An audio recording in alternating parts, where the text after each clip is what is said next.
प्रत्येकाला बोलायला आवडतं नाही, पण खरंच ऐकायला किती जण तयार असतात? आपण पटकन प्रतिक्रिया देतो, समजून घेण्यासाठी नाही, तर उत्तर देण्यासाठी.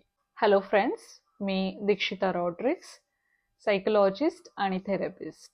ऐकण्याची कला हे मानवी संवादातील सर्वात महत्त्वाचे कौशल्य आहे. परंतु हीच कला अनेकदा दुर्लक्षित केली जाते.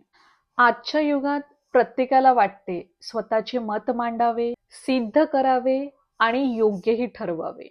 परंतु खऱ्या अर्थाने ऐकण्याची प्रक्रिया फार कमी लोक करतात.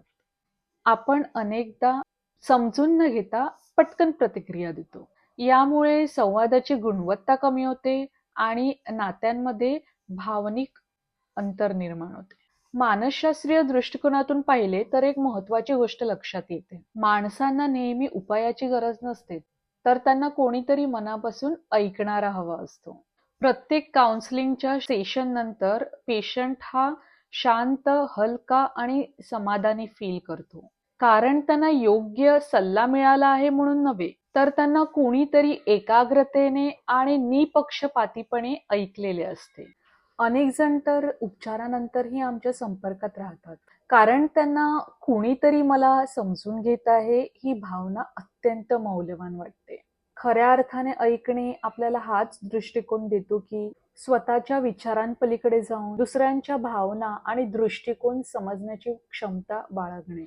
उदाहरणार्थ, जर आईने मुलाचे ऐकून मग प्रतिक्रिया दिली तर मुलांना सुरक्षित, महत्वाचे आणि समजले गेले असे वाटते. मुलांनी जर पालकांचे ऐकले तर पालकांना आदरयुक्त, जबाबदार आणि साथ मिळाल्याची भावना निर्माण होते. मित्र, कुटुंबीय आणि सहकाऱ्यांच्या व्यवस्थितपणे ऐकून घेतल्यास गैरसमज टाळता येतो आणि नातेसंबंध अधिक दृढ होतात.